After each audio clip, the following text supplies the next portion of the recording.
it's actually a question in two parts. So my first question is, Mr. Suryaperum, you said that we must find alternative avenues, different markets for that matter. And everyone did say like the state institutions with this regard is working in their capacity as they're supposed to. But what are the specifics? Like what exactly are we what's the plan exactly? Like who are we in discussion with right now with other international markets? Are we open to free trade agreements with any particular international market or few countries even like ASEAN or whatever? But what are the specifics? My second one, feel free to respond as liberally as you'd like. In the letter, it says, quote unquote, as you are aware, there will be no tariffs if Sri Lanka or companies within your country decide to build or manufacture products within the United States.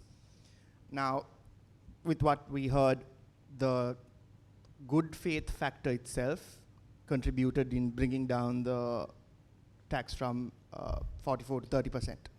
So wouldn't symbolically setting up some sort of a factory be a good faith factor and contribute to the tariffs to be reduced? So you asked for some of the specifics.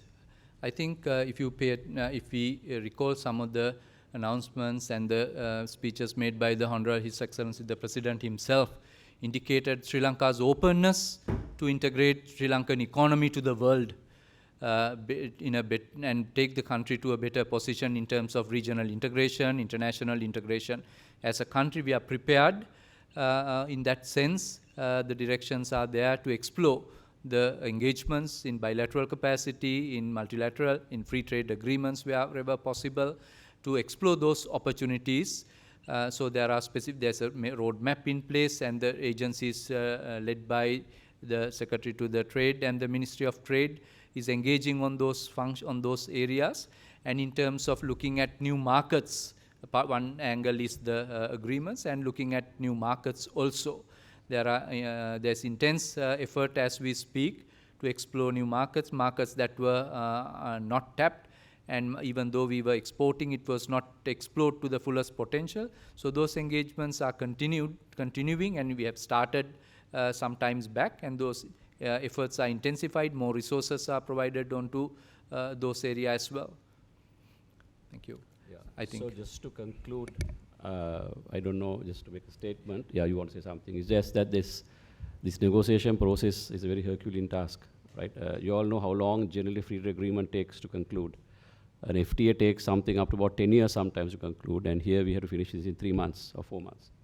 So it's not an easy task to negotiate an agreement on trade, on tariffs, import, export, both within a matter of 3 months. So it's a very tough negotiation. It's a difficult discussion. As the Secretary mentioned, we have to look at the local industry, we have to look at exporters, we have to look at the domestic market. So a lot of things come into play. And so that's why I said that this is not a conclusion, this letter that has come from US. So we are trying to see how we can improve, and it will be a continuous discussion is what we feel. Thank you very much. Secretary, finally, but I thought to say now, most of the things we are thinking that there are constraints for the Sri Lankan industries and the exporters or the traders. So that's why it is indirectly explained to you all that now Sri Lanka need to ensure the policy consistency that is prevailing now. Second one, we are trying to see that the governor has mentioned, and the Secretary to the Treasury also mentioned, now we are coming out with a national tariff policy that is coming out, remove this all bias, export bias, and those things will be addressed. And beyond that, most of the time, the Sri Lankan industries and the export competitiveness is affected by some sort of a non-tariff barriers that is being addressed in Sri Lanka. So we are coming out from the compartmentalized thinking pattern to some sort of a national and a global framework within which most of the barriers will be addressed. So that will be facilitate Sri Lanka can be transformed into some sort of attractive investment destination which should facilitate us to have some sort of a expanding our export basket and in numbers as well as in quantity. So that is the approach, is in way forward that we are working on that. Thank you.